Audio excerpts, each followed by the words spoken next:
ಬಂಟ್ವಾಳ ತಾಲೂಕಿನ ಮೊಗರ್ನಾಡು ದೇವಮಾತಾ ದೇವಾಲಯದ ಸ್ಥಾಪನೆಯ 250ನೇ ಜುಬಿಲಿ ವರ್ಷಾಚರಣೆಯ ಪ್ರಯುಕ್ತ ಸರ್ವಧರ್ಮೀಯರೊಡನೆ ಬಾಂಧವ್ಯದ ದ್ಯೋತಕವಾಗಿ ಅಮಟೂರು ದೇವಮಾತಾ ಆಂಗ್ಲ ಮಾಧ್ಯಮ ಶಾಲೆಯಲ್ಲಿ ಸರ್ವಧರ್ಮ ಸಮ್ಮೇಳನವು ವಿಜೃಂಭಣೆಯಿಂದ ನೆರವೇರಿತು.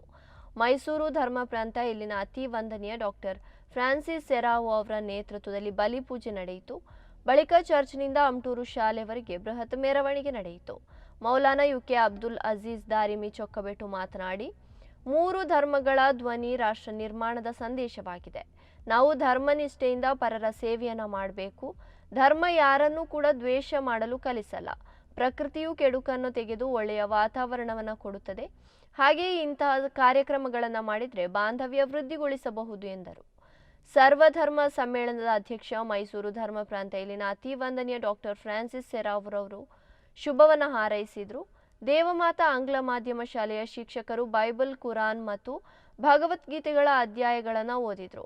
ಪ್ರಸ್ತುತ ದುಬೈ ಉದ್ಯಮಿ ರೊನಾಲ್ಡ್ ಮಾರ್ಟಿಸ್, ಬಂಟ್ವಾಳ ತಾಲೂಕು ಸರಕಾರಿ ನೌಕರರ ಸಂಘದ ಅಧ್ಯಕ್ಷ ಹಾಗೂ RMSA ಪ್ರಾಥಮಿಕ ಶಾಲೆ ಸೂರಿಬೈಲು ಇಲ್ಲಿನ ಅಧ್ಯಾಪಕರು ಆಗಿರುವ ಶಿವಪ್ರಸಾದ್ ಶೆಟ್ಟಿ, ಕಲ್ಲಡ್ಕ ಮ್ಯೂಸಿಯಂ ವಸ್ತು ಸಂಗ್ರಹಾಲಯದ KS ಮೊಹಮ್ಮದ್ ಯಾಜೀರ್, ಸಮಾಜ ಸೇವಕರು ಮತ್ತು ಅಮಲು ವ್ಯಸನಿಗಳ ನಿವಾರಣಾ ಕೂಟ ಬಂಟ್ವಾಳ ತಾಲೂಕು ಇಲ್ಲಿನ ಅಧ್ಯಕ್ಷ ಡೇವಿಡ್ ಡಿಕುನ್ನ ಇವರು ನೀಡುವಂತಹ ಉತ್ಕೃಷ್ಟ ಸೇವೆಯನ್ನು ಗುರುತಿಸಿ ಇವರನ್ನು ವೇದಿಕೆಯಲ್ಲಿ ಸನ್ಮಾನಿಸಲಾಯಿತು.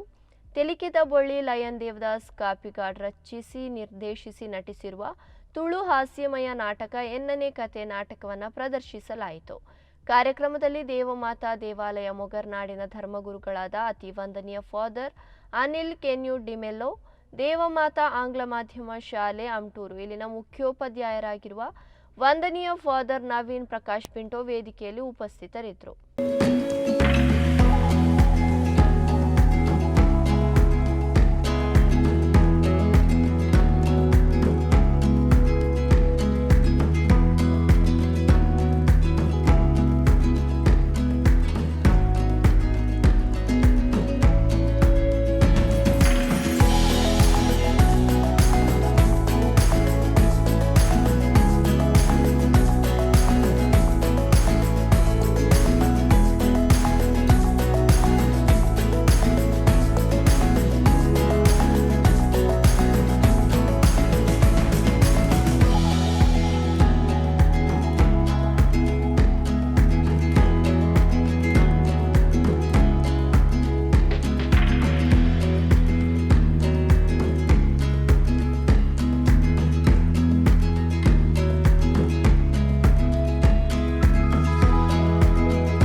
ಈ ಭೂಮಿಯಲ್ಲಿ ಅರಳಿದ ಬೆಳೆದಂತಹ ಅದ್ಭುತವಾಗಿರುವಂತಹ ಸಂದೇಶ ಅದೇನೆಂದರೆ, ಇಬ್ರಾಹಿಂ ಸುತಾರವರ ಮಾತಿನಲ್ಲಿ ನಾವು ಆಲಿಸುವುದಾದರೆ, ಅವರ ಪ್ರಾರ್ಥನೆಯನ್ನು ನಾವು ಕೇಳುವುದಾದರೆ, ಅವರ ಒಂದು ಪ್ರಾರ್ಥನೆ ಇದೆ.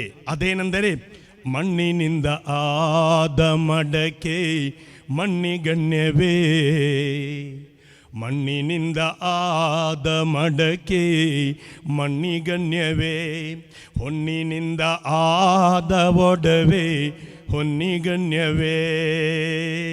ನಾವೆಲ್ಲ ಭಾರತೀಯರೆಂಬ ಭಾವ ಮೂಡಲಿ, ನಮ್ಮಲ್ಲಿ ಭೇದ ಭಾವ ಪ್ರಭು ದೂರವಾಗಲಿ. ಇದು ಸದಾ ಸುತಾರಾಮ್ರವರು ಹಾಡಿದ್ದೇ ಆದರೆ, ಪ್ರಾರ್ಥಿಸಿದ್ದೇ ಆದರೆ, ಅದರಲ್ಲಿಯೂ ಒಂದು ಸಂದೇಶವಿದೆ. ಈ ಮಣ್ಣಿನಲ್ಲಿ ಹುಟ್ಟಿದಾತ, ಈ ಮಣ್ಣಿನಲ್ಲಿ ಹುಟ್ಟಿದಾತ, ಈ ಮಣ್ಣಿಗಣ್ಯವೇ ಅನ್ನುವ ಸಂದೇಶವೂ ಕೂಡ ಅದರಲ್ಲಿ ಇದೆ. ಹೀಗೆ ನಾವು ಒಂದೊಂದು ವಿಚಾರಗಳನ್ನು ಮನವರಿಕೆ ಮಾಡುತ್ತಾ ಮುಂದೆ ಸಾಗಿದಾಗ ನಮ್ಮೊಳಗೆ ಈ ಪ್ರಕೃತಿಯ ಸಂದೇಶವಿದೆ. ಎಲ್ಲ ಧರ್ಮದಲ್ಲಿಯೂ ಪ್ರಕೃತಿಯನ್ನು ಅಳವಡಿಸಿಕೊಳ್ಳದೆ ಅದು ಧರ್ಮವಾಗಲು ಸಾಧ್ಯವೇ ಇಲ್ಲ. ಹಾಗಂತ ನಾವು ಮನವರಿಕೆ ಕೊಂಡಾಗ ಅರಿತುಕೊಂಡಾಗ ಹಸು ಅದು ಏನು ಹಲಸಿದ ಆ ಗಂಜಿ ಅನ್ನವನ್ನು ಸೇವಿಸಿ ಅದು ಶುದ್ಧವಾದ ಸಂಜೀವಿನಿಯನ್ನು ನೀಡುತ್ತಾ ಇದೆ, ಹಾಲನ್ನು ನೀಡ್ತಾ ಇದೆ. ಏನು ಮರ ಅದು ಏನು ನಾವು ಹೊರಗೆ ಬಿಟ್ಟಂತಹ ಕಾರ್ಬನ್ ಹೊಗೆಯನ್ನು ಸೇವಿಸಿ ಆಮ್ಲಜನಕವನ್ನು ಕೊಡ್ತಾ ಇದೆ. ಈ ಪ್ರಕೃತಿಯು ಏನು ಕೆಡುಕು ಇದೆ ಅದನ್ನು ತೆಗೆದು ಈ ಪ್ರಕೃತಿಯಲ್ಲಿ ನಮಗಾಗಿ ಅದು ಇಂತಹ ಕಾರ್ಯಗಳನ್ನು ಮಾಡ್ತಾ ಇದ್ದರೆ ನಾನೇನು ಮಾಡಿದೆ ಇಲ್ಲಿ? ಅದು ಖಂಡಿತ 100ಕ್ಕೆ 100 ಸತ್ಯ. ಇಂದು ಮಾನವನು ಅದಕ್ಕಾಗಿ ಹೇಳ್ತಿರೋದು, ಓದಿ ಬ್ರಾಹ್ಮಣನಾಗು, ಕಾದಾಡಿ ಕ್ಷತ್ರಿಯನಾಗು, ಶೂದ್ರ ವೈಶ್ಯನೇ ಆಗು, ಏನಾದರೂ ಆಗು, ಮೊದಲು ಮಾನವನಾಗು ಎಂಬುದಾಗಿ. ಯಾಕೆಂದರೆ ಇಂದು ಮಾನವನು ಆಕಾಶದಲ್ಲಿ ಹಾರುವುದಕ್ಕೆ, ಹಕ್ಕಿಗಳಂತೆ ಹಾರುವುದಕ್ಕೆ ಕಲಿತುಕೊಂಡ, ನೀರಲ್ಲಿ ಮೀನಿನಂತೆ ಈಜುವುದಕ್ಕೂ ಕಲಿತುಕೊಂಡ, ಆದರೆ ನೆಲದ ಮೇಲೆ ಇನ್ನೂ ಕೂಡ ಮಾನವನಾಗಿ ನಡೆಯುವುದಕ್ಕೆ ಕಲಿತುಕೊಂಡಿಲ್ಲ. ಇದು ವಿಚಾರ. ಇವತ್ತು ಯಾವಾಗ ಒಬ್ಬ ವ್ಯಕ್ತಿಯು ಆಗಿದ್ದಾನೆ ಎಂಬುದಾಗಿ ತಿಳಿಯುವುದು ಯಾವಾಗ, ಹೇಗೆ? ಒಬ್ಬ ವ್ಯಕ್ತಿಯು ಮಾನವನಾದ ಎಂಬುದಕ್ಕೆ ತಿಳಿಯುವುದಕ್ಕೆ ಒಂದೇ ಒಂದು ರೀತಿ, ಒಂದೇ ಒಂದು ದಾರಿ. ನನ್ನ ನೋವು ನನಗೆ ತಿಳಿದಲ್ಲಿ ನಾನು ಜೀವಂತವಾಗಿದ್ದೇನೆ ಎಂಬುದಾಗಿ ಅರ್ಥ. ನನ್ನ ನೋವು ನನಗೆ ತಿಳಿದಲ್ಲಿ ನಾನು ಜೀವಂತವಾಗಿದ್ದೇನೆ ಎಂಬುದಾಗಿ ಅರ್ಥ. ಪರರ ನೋವು ನನಗೆ ತಿಳಿದಲ್ಲಿ ನಾನು ಮನುಷ್ಯನಾಗಿದ್ದೇನೆ ಎಂಬುದಾಗಿ ಅರ್ಥ. ಯಾವಾಗ ನಾವು ಪರರ ನೋವನ್ನು ಅರಿತುಕೊಳ್ತೇವೆ, ಇನ್ನೊಬ್ಬರ ನೋವಲ್ಲಿ ನಾವು ಸ್ಪಂದಿಸ್ತೇವೆ, ಭಾಗಿಯಾಗ್ತೇವೆ, ಅದೇ ನಿಜವಾಗಿಯೂ ಧರ್ಮವನ್ನು ಪಾಲಿಸುವಂಥ ವಿಶೇಷವಾದ ವಿಭಿಕ್ತವಾದ ಒಂದು ರೀತಿ. ಅದಕ್ಕಾಗಿ ಇವತ್ತು ಒಬ್ಬ ಕವಿಯೋರ್ವನು ತಮ್ಮ ಸಮಾಜದಲ್ಲಿ ಕಾಣಸಿಗುವಂಥ ಧಾರ್ಮಿಕ ಸ್ಥಿತಿಗತಿಗಳನ್ನು ಈ ರೀತಿ ವರ್ಣಿಸ್ತಾನೆ. ವೇದ ಪುರಾಣಗಳಿವೆ, ಬೈಬಲ್ ಕುರಾನ್ಗಳಿವೆ, ತ್ರಿಪೀಠಕ ಸೂತ್ರಗಳಿವೆ, ಗುರುಗ್ರಂಥ ಸಾಹಿಬ್ಗಳಿವೆ, ಆದರೆ ಸತ್ಯ ಎಲ್ಲಿ? ಕಾಶಿ ವಾರಣಾಸಿಗಳಂಥ ಪುಣ್ಯ ಸ್ಥಳಗಳಿವೆ, ಮಕ್ಕ ಮದೀನಗಳಿವೆ, ರೋಮ್ ಜೆರೂಸಲೇಮ್ ಪವಿತ್ರ ನಗರಗಳಿವೆ, ಆದರೆ ಪ್ರೀತಿಯಲ್ಲಿ? ಗುಡಿ ದೇವಸ್ಥಾನಗಳಿವೆ, ಮಸೀದಿ ಮದ್ರಾಸ. ಸರ್ವಧರ್ಮ ಸಮ್ಮೇಳನ ಎಂಬ ಅತ್ಯಂತ ಮಹತ್ವದ ವೇದಿಕೆಯಲ್ಲಿ ಒಂದಾಗಿ ಸೇರಿದ್ದೇವೆ. ಈ ಸಮ್ಮೇಳನದ ಮೂಲ ಆತ್ಮವೇ ಸರ್ವಧರ್ಮ ಸಮ್ಮೇಳನ.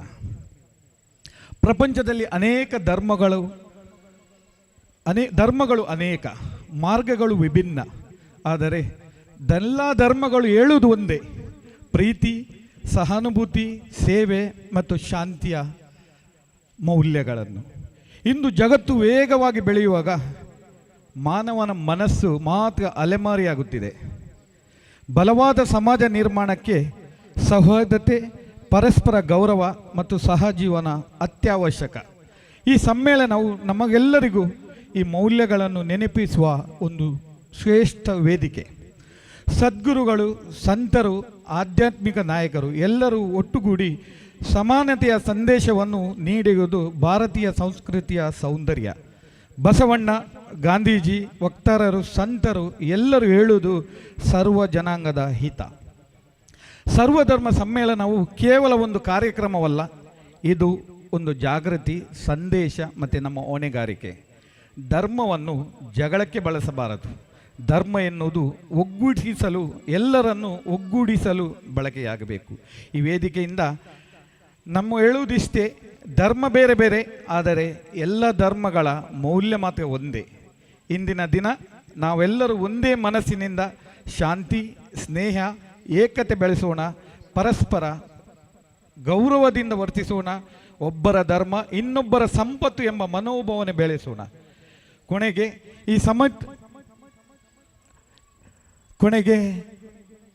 ಈ ಸಮ್ಮೇಳನ ನಡೆಸುವ